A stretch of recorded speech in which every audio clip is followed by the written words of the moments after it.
नमस्कार दोस्तों। तो आज के हम इस वीडियो में देखेंगे कि क्या है हिंदू रेट ऑफ ग्रोथ। आप समझ रहे होंगे कि हिंदू धर्म की बात हो रही है। दरअसल Hindu rate of growth economics की एक थ्योरी है। इसका आशय कहीं से भी हिंदू धर्म से नहीं है। आर्थिक मंचों पर अक्सर इस शब्दावली का उपयोग होता है। बात आज़ादी के बाद की है। सन 1947 में देश आज़ाद हुआ तो उस समय भारत की आर्थिक स्थिति मजबूत नहीं थी। इंफ्रास्ट्रक्चर के नाम पर सिर्फ रेलवे था, सड़कों का अभाव था, लेकिन इन चीज़ों का निर्माण धीरे धीरे होने लगा। इसलिए आज़ादी के 3 दशकों बाद 1950 से 1980 तक देश का ग्रोथ रेट कम रहा। इस अवधि में देश की औसत वार्षिक आर्थिक वृद्धि महज 3.5% के आसपास थी।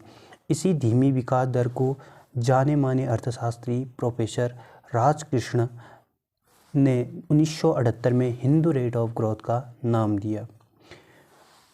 इस शब्दावली की आवश्यकता क्यों पड़ी?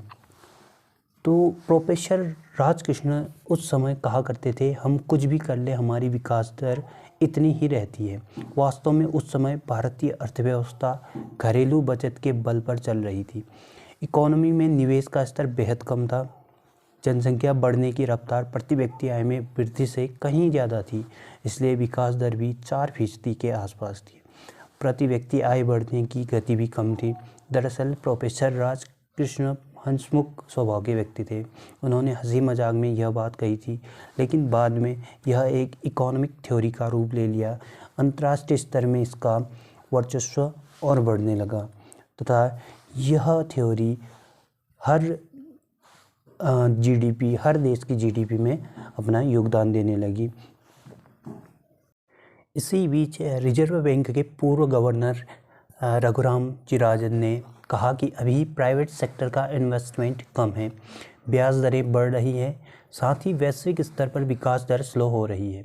अगर हम पिछले साल तीसरी तिमाही की बात करें तो पिछले साल तीसरी तिमाही में विकास दर घटकर 4.4% पर आ गई। इसका मतलब है कि दूसरी तिमाही में विकास दर 6.3% व पहली तिमाही में 13.2% रहा।